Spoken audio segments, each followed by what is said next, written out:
Hi everyone, welcome to today's class.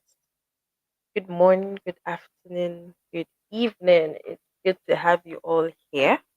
I believe most of you must have gone through our previous class and video as well as the material. If you can hear me loud and clear, please go ahead and drop a message in the comment section. Now I can see some comments here or some messages already in the comment section.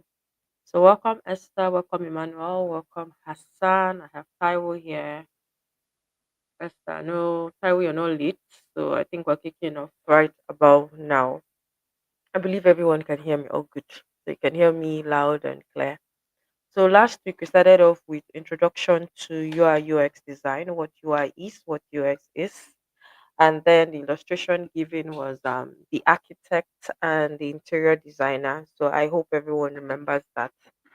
And we talked about who a designer should be or what a designer believes might be around, as well as certain principles that guide design. So we talked about hierarchy, white space, contrast, balance, and the likes. So yeah, I saw some comments concerning the class. Well, a lot of people seem to get it, but in case you don't get it, when you get to fill your attendance, feel free to state what you don't understand, and then we can look at it. Remember, you also have a Discord channel where you can ask your questions, and it will be attended to. There's one thing you have to know throughout this cohort: no question is wrong. Every question you ask is valid, and if there's an answer, we'll provide the answer. If not, we'll brainstorm our way through it. That's why we are designers. So for this week, we'll be looking at understanding users. So when we say we're looking at understanding users, we're saying, okay, understanding users, understanding your users, empathy, research, and design, and then how it connects and all of that. So moving forward, basically, I'll give you a run through of what to expect. Now, for this class, we're going to start off with the introductions as well as what the core concept is around user research, then research method, as well as practical applications, then empathy, and we'll go back again to summarize everything and then move on from there. So the first question here is, what is user research and why it matters? More or less, we're more building a foundation around here. And so this is it. So basically, we'll just say user research is basically a process where you get to learn about your users, their behaviors, their needs, their motivation, and their pain points. If you remember from the last class, we talked about empathy, pain point, and the likes.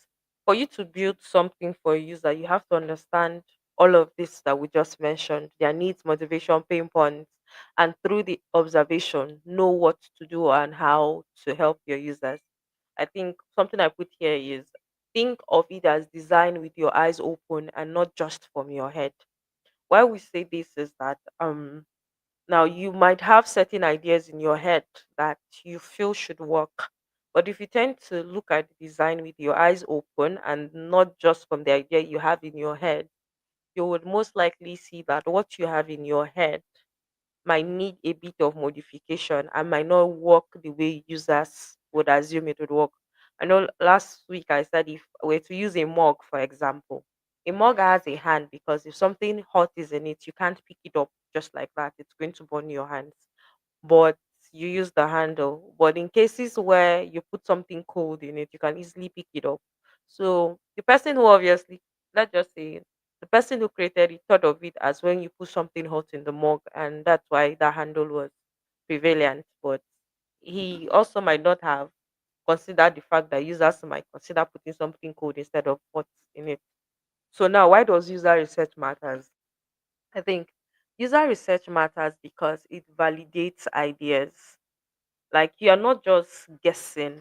With user research, you're not saying, oh, I think this is it, this should not be it, or this isn't meant to be. You're saying that, oh, okay, I know this is the actual problem.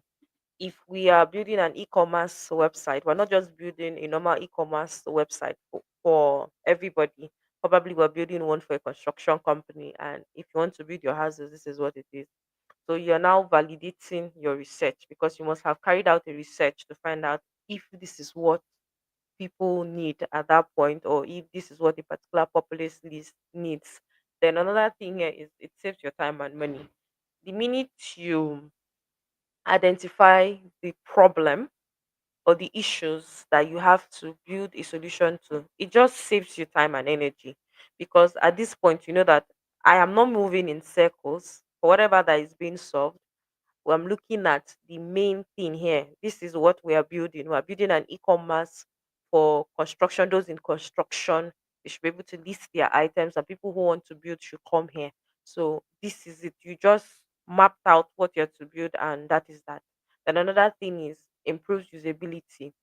And when we say usability, I think in the last class I didn't speak much about it, but for usability, we're saying that anyone and anybody can use it.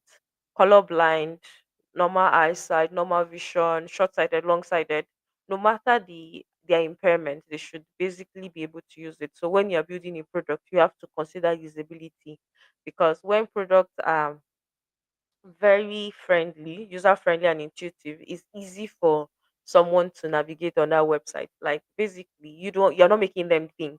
Once they open the website, you know that, oh, okay, this is what I'm supposed to do. This is not what I'm meant to do. This is how I'm going to do. And then the last thing here is build empathy. Why it builds empathy is in interviewing your users, talking to them and understanding their pain points, you get to see the world through their eyes and not your eyes. And that way it gives you more depth into what they want and how best to solve that. It goes out by saying that I would say this, that this, not my words, but Steve Jobs said design is not just what it looks and feels, design is how it works. And basically that is it. Design is how it works. It's not that we are saying, oh, the colors are this, the colors are that. No, it's how it should work. As long as it works well, it's good. It's just like people who use um a particular brand of phone that pride themselves so much. If you ask them to pick up the other brands, they will tell you, "Ah, no, why am I picking it for what?" It's just that they are used to the design of that particular brand, and another brand might just feel off for them. It might be difficult for them to navigate because obviously the operating systems are different and they're used to this one and they love the way it works. So changing it might be a bit difficult. So what you can do is you just have to know that design is how it works, and you have to make, and unless you know who you're building for, it's difficult to make it work.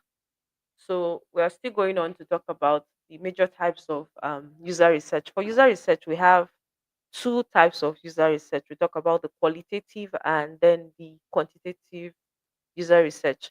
So, guys, as you can take your notes in the comment section, I'll always come back to look at it and answer your question. So, we have the qualitative as the quantitative user research. For here, I put it as two sides of the same coin. Why is because it's just the same way you have a coin, the head and the tail is the same way you have research, the qualitative and the quantitative. Two of them must come in hand to give you a result. And one thing you have to understand is yeah, I said qualitative research is the why. When we talk about qualitative research being the why, is because for qualitative, it's focusing on, okay, what is the user's needs, what is their behavior, what is their motivation, like what attitudes happen here, and how can I get more in depth about what is going on here. For qualitative, what we're looking at here is interviews, focus groups, and observation. Interviews, in the sense that I think you might have come across videos where someone stops you and stops another person and asks them, oh, how do you feel about this particular product? If you were to make it better, what would you make it better? How would you make it better? And the likes. Then, when we talk about focus groups, we're looking at having a group of people, so they can go ahead to bring it's, let's say, 20 people and split them into two or more groups, and each group is given a specific thing to focus on. So they're trying to understand, okay, we're building this app, this is what it's for.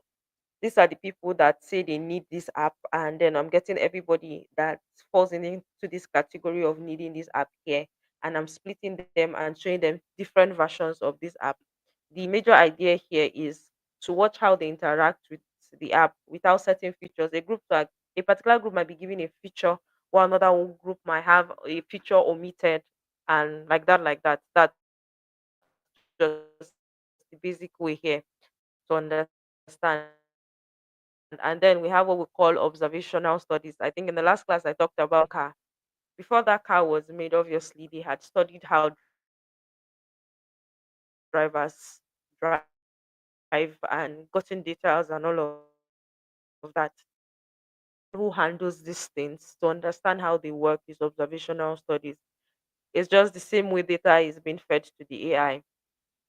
Most data are gotten from humans, and then it works on it to advance it.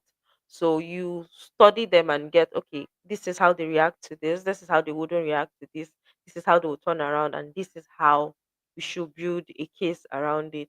And here, like I said, what qualitative will do for you is in depth. You get to understand your users motivations and then their emotions that are tied to this.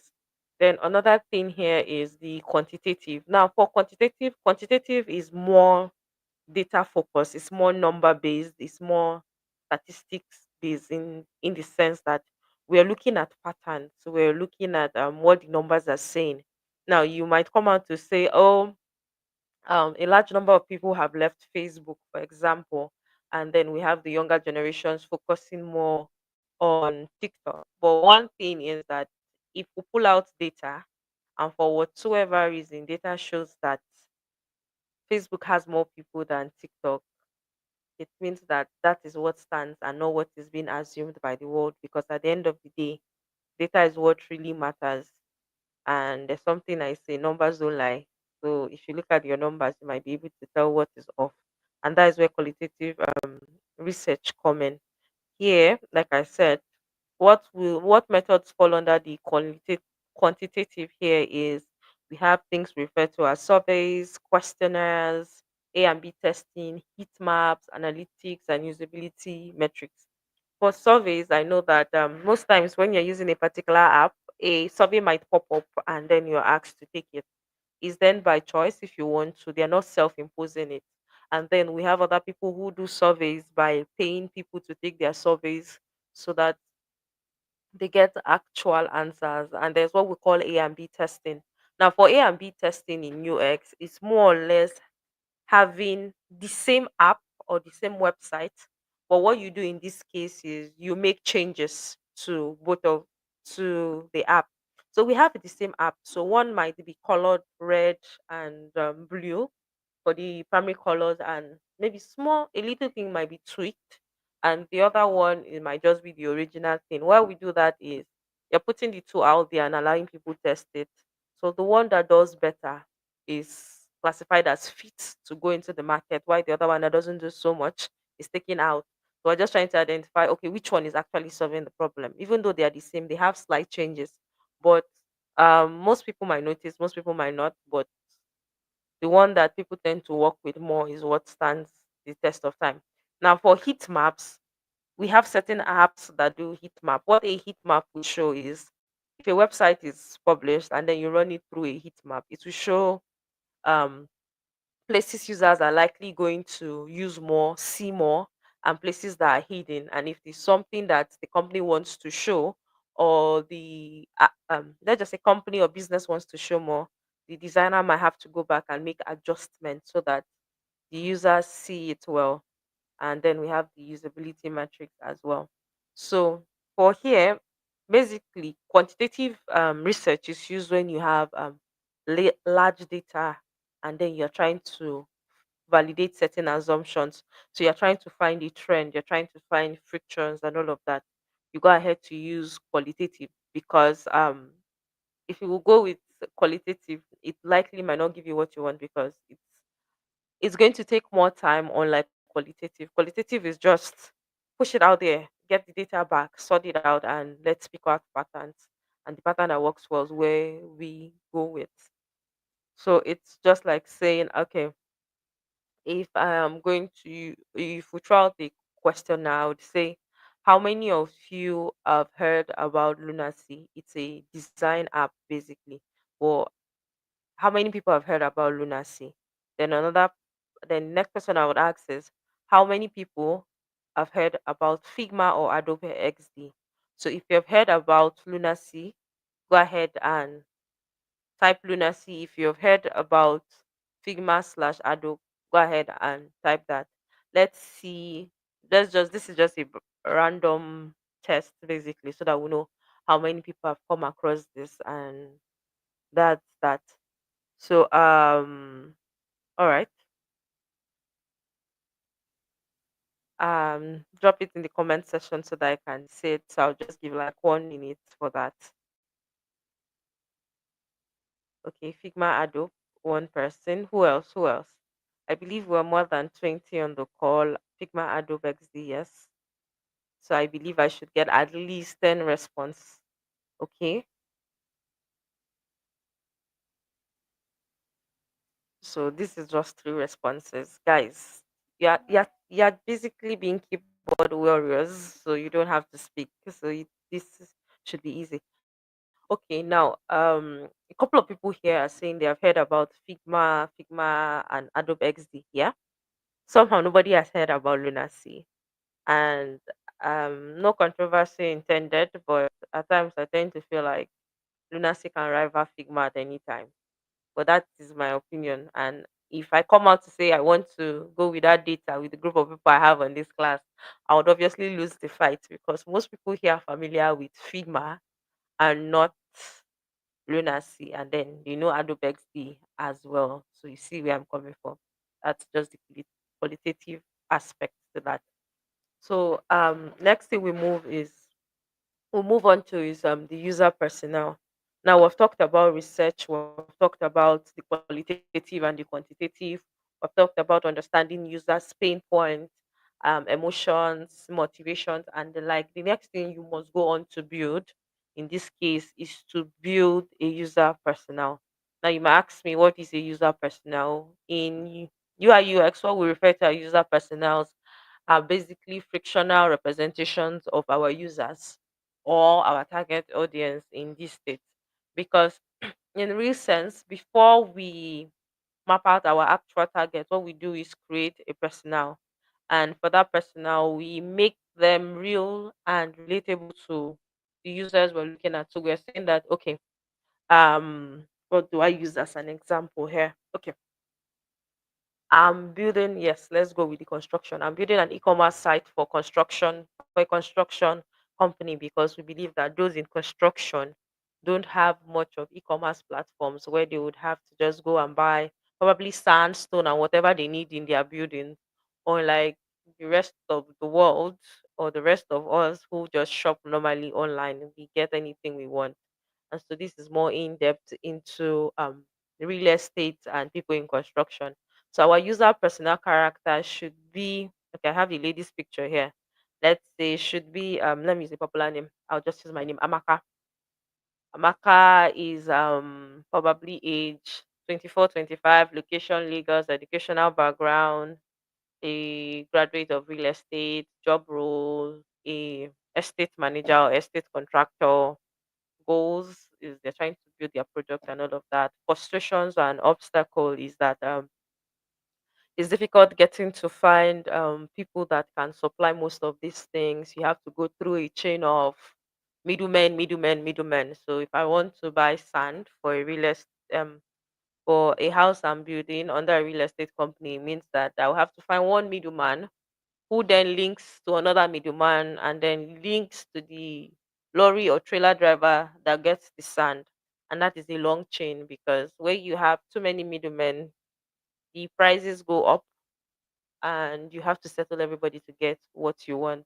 So this is my pain point. My obstacle is I can never have direct access, because even by the time I get to meet the actual driver that supplies this sandstone or whatever, he really doesn't want to talk so much to me, because he knows that if he does that, the other people who introduced him to me might get angry, and that is not good for his business, because he needs recurring customers and he does not want to lose out on that end. So it's quite difficult for me to get to him. And the challenges is the person that did the introduction, let's call them man A, man B, man C, then the driver. So if the driver tells man A that, oh, he's supplying sand on Thursday, and meanwhile, I had already spoken to man B and told him that I need the sand tomorrow, but now the driver is saying on Thursday. Now, man B will tell man A that driver said on Thursday. Now, man A does not want to lose me as a customer. They will tell me, let me stick. It will tell me, madam, don't worry, you get it on Tuesday. But he knows fully well that it's coming on Thursday, and then they go on. So the disappointment and all of that is a challenge being faced here. And behavior is, I just want to get my business done and dusted and have everything timely. And the fact that I work in real estate does not mean that I don't have a device. I have my phones, obviously, and I am kind of, let's just use not so tech savvy, just enough to keep me on the internet. So basically, I just fleshed out what Amaka is and how to go. Now, by the side, you see that there's a simple framework here that is attached to it and then explains what she does. But yeah, that is how you build out your user personnel using that. Then after you have your user personnel, most times in building your, what do they call it now? Okay, let me use this word. So most times once you have them, you have built up your user personnel and you have identified who you want to work with. At this stage, since you're trying to understand your product, the best thing you might have to do is a user interview or questionnaires to get your answers. But one thing that you would have to come in handy for designers, most especially, is how to conduct user interviews and how to ask questions. So, as designers, I think there's something I said last week where I talked about feedback. Designers should usually be very, very, very open to feedback, as much as possible avoid being defensive, because somehow there's a possibility for your own mind to want to cloud why this happened. I think one thing I would like to state here about when it comes to user interview and looking at certain questions, there's this probability that you might want to call out someone. I think this example was just me diverting a bit. It has to do with when I had to, like, when I open up apps, I'm quick to judge who designed the app, because in my head I'm like, which designer did this thing here like this? So it's what it is, but you get the hang of it as you go on. So we're saying user interviews, we're having one-on-one conversation with the user, because then we're trying to uncover what are their thoughts, what are their habits, what are their goals, what are their frustrations, and then the product they're working on. And one thing you have to know is interviews is majorly for qualitative research for deeper insight. So then one thing you have to do is when you're preparing your questions, you have to master the act of conversation. Now, most people in tech or designers will say, okay, I am an introvert. I would say that nobody in tech is an introvert, like it or hate it. You can be an introvert inside your room, but once you get on a team call and you have to interact with other teammates and team players, you are forced to speak, meaning that you're going to be well articulated. You're going to have to know how to communicate clearly. And one thing about asking questions or interviewing questions is you have to be very flexible. It's just like take it as when you're being interviewed for a job role. One thing you should notice is one thing to pay attention to is ask open-ended questions. Why we're asking open-ended questions is you don't want a situation where people don't give you the answers you need.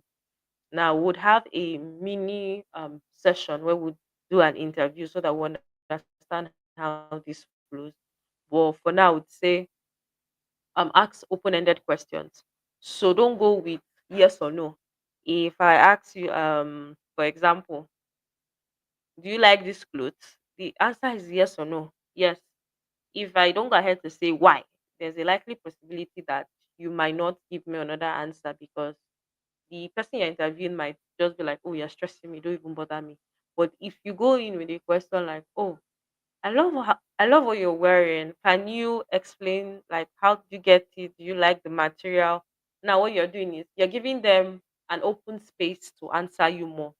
to give you more answers to tell you how they feel about it. But if you give the answer of yes and no when you're conducting an interview, there's a likely possibility that you might be placed on hold. On hold in the sense that you might not get the answers you want, and then you cannot move forward because the reason you're having this interview in the first place is to understand their pain, their emotions, and how best to help them solve a problem. So instead, your questions should be open ended, like how is this possible? Why this app? Why this option? How is this like? Make sure that as much as possible it's open ended so that you get more answers and more people to give you a reply on it.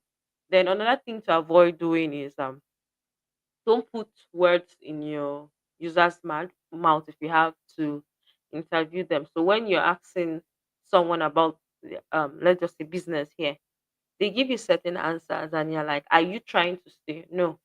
Are you trying to say is okay? I know you're trying to be clear on what they are saying, but at the same time, as much as possible, try to stay neutral. Don't go with, I understand what you're doing. No, you're not here to understand. Don't give them that I understand how you're feeling vibes here. You're here to tell them that, oh, okay, person said, oh, I picked this thing because of this. You know that it can be crazy. Be like, how crazy do you mean? Try as much as possible. I know this is against our normal human instinct, but as much as possible during your interviews, try as much as possible to stay neutral. And if you're going to have to record an interview session, as much as possible, ask for permission. Let them know that, oh, okay, I am going to be interviewing you and then I'm going to be recording this call. Can I go ahead? If they say yes, fine, you can go ahead and record. If they say no, it means that that's the reason you should have a pen and paper, because what you're going to be doing basically is jotting down points. You don't expect to have all of those data in your head. So you just have to do that. And even if you look if you go back and look at this slide, you notice that there's a part that has the interview flow step by step. So and there's one thing I missed out in interviewing people. At times you have to make them feel comfortable when talking to you, because if somebody just walks up to you and is like, "Hi, my name is Amaka. I want to record you and ask you a question." In your mind, you're like, from how did you get here and where are we going to? So when you approach them, you have to make them warm up to you. Say something to make them want to listen to you. That's if they are not in a hurry, and then they can give you their time and answer their questions. And I think, yeah, that's one thing. And based on the time frame you have for your interview, you can do a 15 minutes interview, a 30-minute interview. It just depends on the time. Now, in mapping out your user's mind when you're interviewing them, that is what will lead us to empathy map. I think there's one thing I always emphasize on: designers are empathetic people. We have empathy for the people who are solving their problems. So here we're saying we have to build up an empathy map. Basically, your empathy map has four sides, where you have the empathy on top, and then you have the think, the see, the pain, and what they say or do. So now in this quadrant, when you have these four sides, we're saying think and feel. When you're looking at think and feel, you're saying, okay, this is my user. What do they think and what do they feel like? What worries them or what excites them? Now, if we're looking at common brands, let's do e-commerce shopping, where we get our day-to-day items that we use at home. So we're saying what excites them about shopping online? What is stopping them on from shopping in a particular website versus another? Okay, not to advertise, but why would I shop on Jumia instead of Konga, or why should I be on Spar instead of Shoprite? So it's just basically to understand why they do what they do and what their thoughts and emotions are. So when you say think, what they think should come under this part of it, it depends on how you draw your quadrant. You write out what they think. You can use sticky notes to put it out. If you are working on a big board and then you're trying to identify this after researching or after interviewing them when you're going over it, then the next thing is here. What influences them to buy on a particular platform over the next platform? Is it what their friends say? Is it what media says? Is it what colleagues say? Because I think most times our influence are based on what we hear people say and what we hear them push towards. Because I might be shopping on a particular website and then my friend is like, ah, what are you doing there? This other place is cheaper, it's nice, their delivery is this, and that's that. I have changed direction because everybody wants something cool. So what did they hear? What influences them to be on that particular platform? You have to keep your ear open for that. Then see, what do they see? What do they observe in this particular market, in this environment? So even though they're on the site and then you get what they want done, what do they feel about it? Like, is it they are just here because this is the only one that gets it done? I've not gotten another one that makes it that gets it done, or this is just what it is. So those are the things you look at. And then the next thing here, or the last one here on this list, is say or do. What do they do? So there's something that they say, listening to a person's actions over what they say. When we say listen to their actions, is that most times people would show you who they are, and what they say is different from what they show you. So pick what they show you and take that and work with that. So that's one thing you have to pay, because if you ask 10 users, there's a probability that immediately you tell them that, why are you not buying this? Is it because it's not working? All of them will just go with what you say. They will not even dispute it. It's probably a few that will tell you, no, I'm buying this because of this reason, but most will just go with what you say. So as much as possible, you have to keep it really open and then listen to what they say, what they do, and how they respond to it. Because at the end, all this will come together to form what you're building. So all these details that I just spoke about, the think and feel, hear, see, say, and do, these are things you get from your interview. So once you're interviewing, you have to be take key points, because you can't expressly ask them what they think, what they hear, what they feel. No, it's from the answers that they give to you. It's from the way they answer your questions, from the way they flow with what you are asking. That's where you get all of this from. That's why we say, as much as possible, don't put words in their mouth. Let them say what they need to say. Now, this is going to be a quiz or test. You would get it when you get this material, and then you would go ahead to do this. Now, we can randomly pick you out or map you out in the group so that you do it amongst yourself, or we give you a form that you go out and just carry out this research on a group of people so you understand how this works basically. And then I think to wrap this class up, one thing you have to know is, for the user experience, the user research journey, there are certain tools you would have to use. For surveys and analytics, so that we don't go too far, we're going to have to use simple tools. And for here, we'll be using Google Forms, we're using Maze, we can use Survey Monkey as well. So these are just basic tools that we're going to use in gathering data, be it qualitative or quantitative. But this is what we are going to use. And for design and organizations, where we get to like put everything together. Last week I said we're going to use Figma, we're using Notion, and then we're going to use Whimsica as well to get all of this done. So that being said, we have come to the end of this particular class. This is basically the basics you'll be needing who to understand user research, the qualitative and quantitative aspect, coming up with a user personnel and the like. So at this point, if you have any questions, I'll be going through the comment section to see if there are any questions and answer them as well. So yeah, we are here. So if you have any questions, please go ahead and drop them in the comment section. All right, thank you too, Hassan. So Are there questions? And I know someone might be saying, "Oh, well, have you not started using Figma yet?" Just hold on. You have to understand the basics before you dive into using the tool and creating your apps. Yeah. So, do we have any questions? If you have any question, please go ahead and drop your questions in the chat. Okay, so from what I can see, Figma is winning. They are really winning the fight.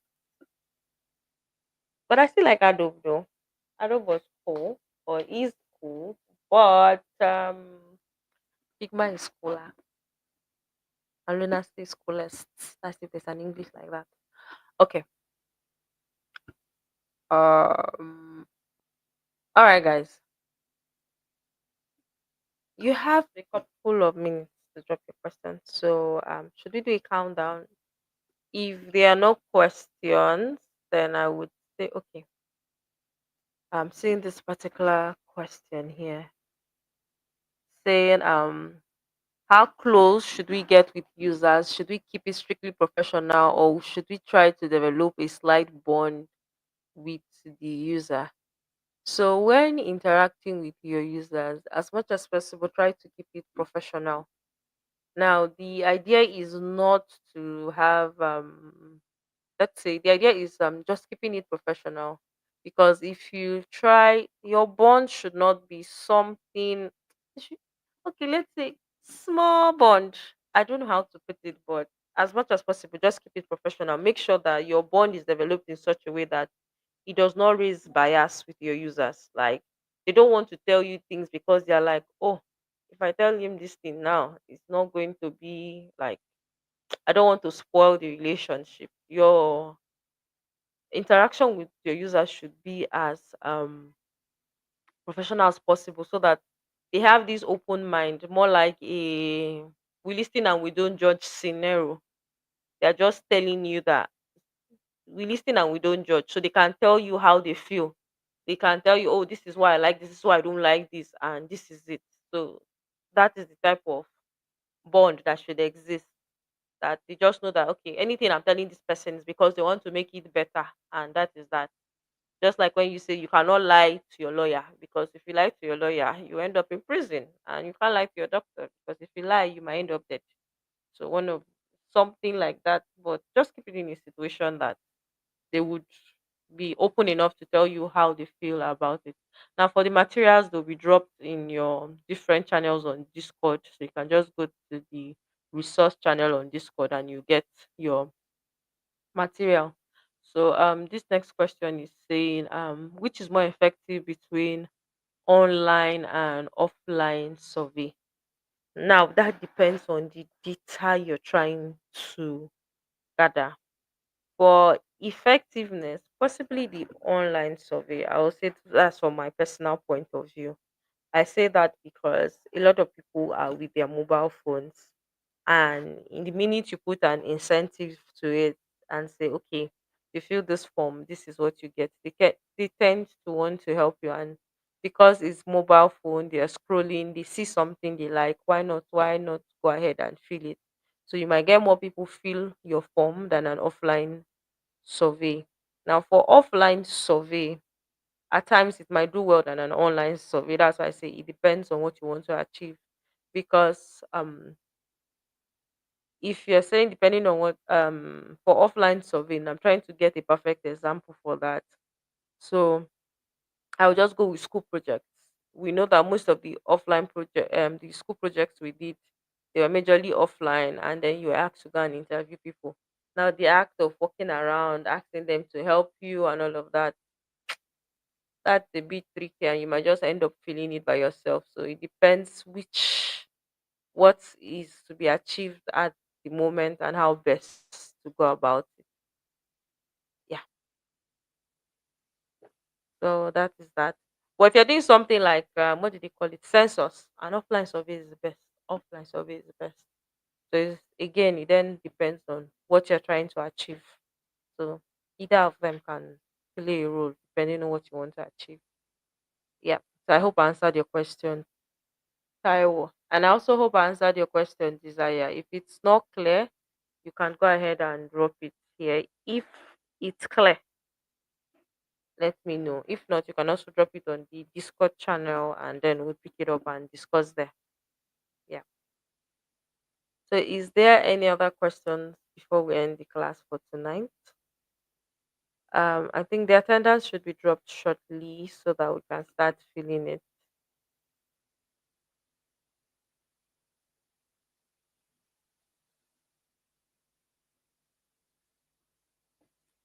So you have the attendance in the comment section. So you can go ahead and fill that, guys. Okay, it says clear, man. All right, that's perfect. Thank you. So we still have about 14 minutes before the end of this class. If you have any questions, please go ahead and ask your questions. If not, we'll just push it to Discord. So one more minute. So once it's 8:47, if there are no questions, it's safe to say the class for today is over. You get your materials and your tasks as well. All right.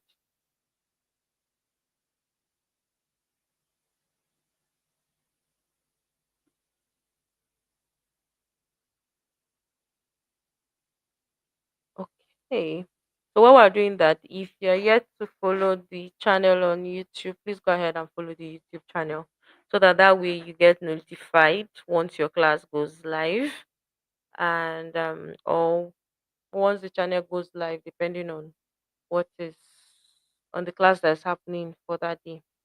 But please do go to follow the channel, follow all our channels on social media, Facebook, Instagram, TikTok, and the likes. So that being said, I don't think there's any other question. We're all clear on this. So we'll see you in the next class. And please watch out for your assignments. It will be dropped latest Wednesday morning. So that's that. Have a lovely morning, afternoon, evening from wherever you're watching. Bye guys.